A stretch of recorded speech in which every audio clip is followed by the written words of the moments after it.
Olá pessoal, bem-vindo. Obrigado pela companhia de vocês aqui junto ao canal. Obrigado pela atenção neste tutorial e peço compreensão de todos aqui em relação a alguns tutoriais que eu tenho postado aqui de forma não narrada. Isso é em decorrência de extração de 2 sisos que eu estou realizando e que tem incomodado bastante esse processo de articulação aqui da boca. Logo eu volte à minha normalidade, eu volto a fazer os vídeos sempre narrados aqui para vocês, tá?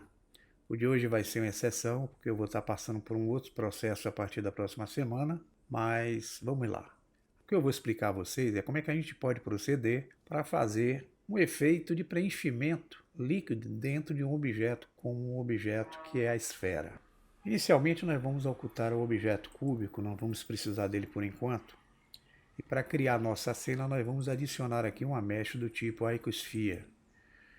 Eu vou diminuir as subdivisões dessa Icosphere, vou usar a escala para diminuí-la bastante, tá? E vamos trazer de volta o nosso objeto cúbico. Temos 2 objetos agora, eu vou utilizar a vista aqui em modo raio-x, vocês vão ver que um está dentro do outro. Nós vamos adicionar agora uma mesh do tipo UV Sphere. Vamos usar a tecla S.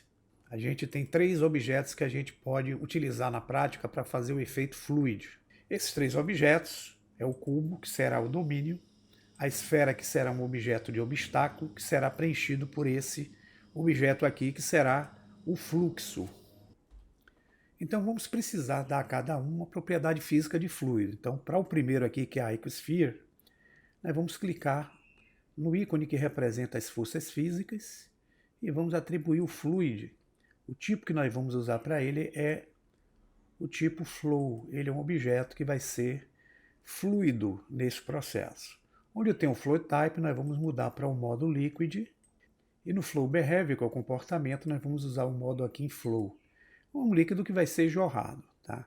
Vamos selecionar então o segundo objeto, que vai ser a esfera, e vamos atribuir para ele um fluid, só que o tipo dele vai ser o effecto, ele vai ser um objeto de efeito. Nós vamos entrar com ele no modo Edit Mode, vamos clicar aqui em Mesh, e vocês vão utilizar essa opção aqui chamada, pessoal, Normals. Clique em Flip, e vamos voltar para Object Mode. Vamos usar a vista aqui em modo Wireframe para facilitar. Para o último objeto aqui, nós vamos selecionar a condição Fluid para ele, usando o tipo que vai ser o domínio, é a área onde vai acontecer o efeito. Domain Type, nós vamos utilizar o recurso Liquid, já que nós vamos jogar um líquido. Vocês vão notar que vai aparecer essas partículas aqui no centro da esfera. Se eu der o play aqui, automaticamente vocês vão ver o líquido atravessando a esfera e tendo o obstáculo, que é a área aí, que é o domínio, tá? E aí vem aquela dúvida de muitos, como é que eu faço, Luciano, para poder fazer com que esse líquido ele seja jorrado de forma natural por dentro dessa esfera, sem atravessar e utilizar a área de domínio como referência para poder fazer, ó, o espalhamento aí da força fluide. Então a intenção do tutorial aqui é mostrar a vocês como é que pode ser feito isso. Então para isso é importante o seguinte, a gente não pode ter no objeto aqui uma malha totalmente fechada, apesar de nós usarmos aqui o modo Splaner, que nos permite utilizar o recurso. Se eu der o play, vocês vão ver que não vai acontecer nada, tá vendo? E aquelas partículas vão sumir aqui. E tudo que a gente precisa fazer, além de colocar o modo Splaner, é voltar com o objeto esférico lá no modo de edição.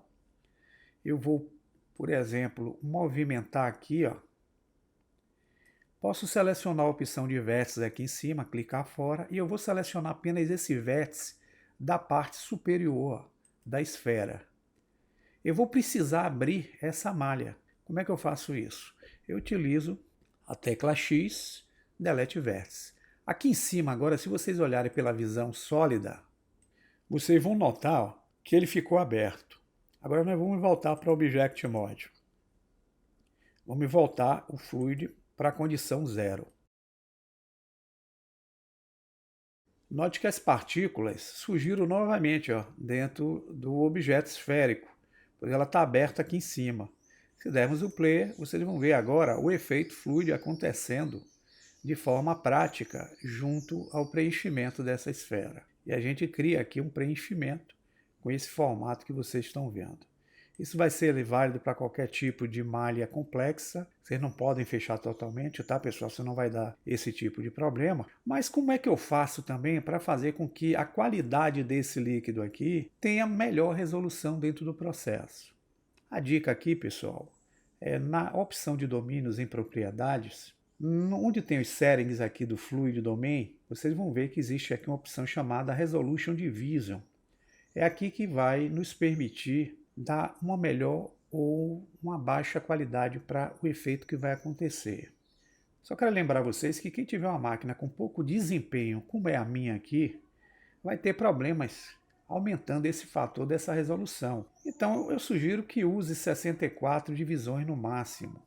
Agora, quem tiver uma máquina com bom desempenho, a gente pode usar, por exemplo, aqui 96 de qualidade, tá? Depois que a gente fizer isso aqui, dá um certo peso para ele subentender essa subdivisão em 96. Eu posso agora, se quiser, correr até uma aba denominada aqui, ó, Mesh. Eu vou selecionar porque o que é que ele vai fazer? Ele vai transformar esse efeito numa mesh aqui aparecendo, tá? Mas para facilitar para mim de forma mais prática o processo, eu vou vir aqui na guia denominada Cache, que é a guia mais importante, onde a gente vai gerar o bake. Eu vou só suspender um pouquinho essa timeline aqui. Tá? É aqui que a gente vai gerar o tempo de início e final do processo. Então eu quero que o processo seja feito em até 100 frames. Veja como fica pesado aqui na minha máquina, eu usando aqui ó, em 96. Aqui em Type do Cache, eu vou estabelecer a opção All, porque eu quero que ele faça todos os procedimentos de efeito fluid nesse processo. Mas o mais importante de tudo isso, que para poder esse efeito ser gerado, a gente precisa vir aqui ó, em Is Resumable, e a gente, pessoal, tem que marcar essa opção aqui. Ó. É fundamental que a gente use esse Is Resumable ativo, senão o efeito não vai acontecer. Como eu vou utilizar aqui apenas 100 frames, na minha timeline eu vou estabelecer que eu quero usar 100 frames. Frame 1 até o frame 100. Para poder gerar o bake da prévia, para facilitar para mim depois eu utilizar os recursos que eu queira junto ao processo, eu vou agora fazer a prévia usando o Bake All. Eu vou assar o efeito fluido para que ele aconteça de forma prévia, para que eu possa renderizar depois. Então eu clico em Bake All, vai aparecer aqui embaixo da timeline uma tarja chamada Fluid Bake. Nós vamos ter que aguardar isso chegar em 100%. Repare como na minha máquina isso fica lento, porque eu estou utilizando lá a qualidade com 96. Então, para quem tem uma máquina boa, com um bom adaptador gráfico, com uma boa quantidade de memória, isso aí é prato feito. Para quem tem uma máquina básica, isso demora um pouco, então vai ter que ter paciência para aguardar.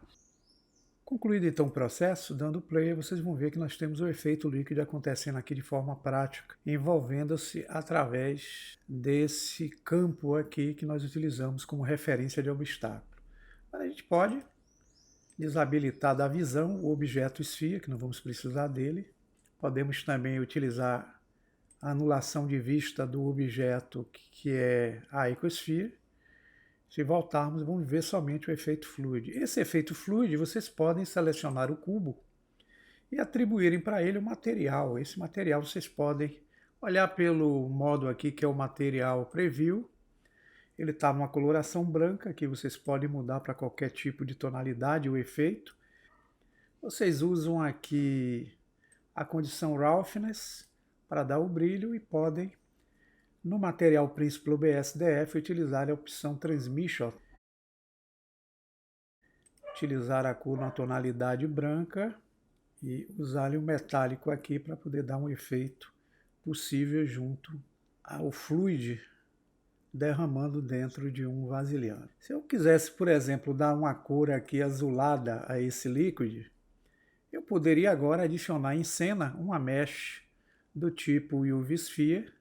Essa mesh eu posso aumentar os segmentos dela para 132 para ficar bem lisinha e posso usar aqui ó, o Shade Smooth nela para suavizar. Se eu quiser agora eu dou um material para a esfera que pode ser um material com efeito glass. Aqui eu tiro o roughness. Como eu estou usando aqui o Eevee, eu venho no Blend Mode, uso o Alpha Blend, o Screen Space Reflection e ativo em Render Property a opção Screen Space e o Refraction. Vocês vão ver o líquido, ó, jorrando dentro da esfera, mas não está bem legal, né? Então vocês voltam na parte de materiais, podem usar aqui o Bakeface Cooling. E se quiserem dar uma resolução melhor aqui para a esfera, vocês podem aplicar nela aqui um modificador Subdivision, que deixa ela mais redondinha.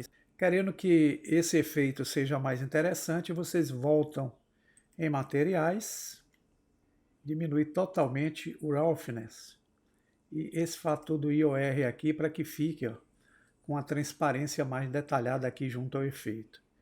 Assim, de modo prático, apenas que vocês compreendam que para fazer esse tipo de preenchimento interno, a gente tem que virar as normais do objeto para dentro e tem que ter uma área vazada para que aconteça o efeito dentro do mesmo. Espero que tenha entendido. Até um próximo tutorial.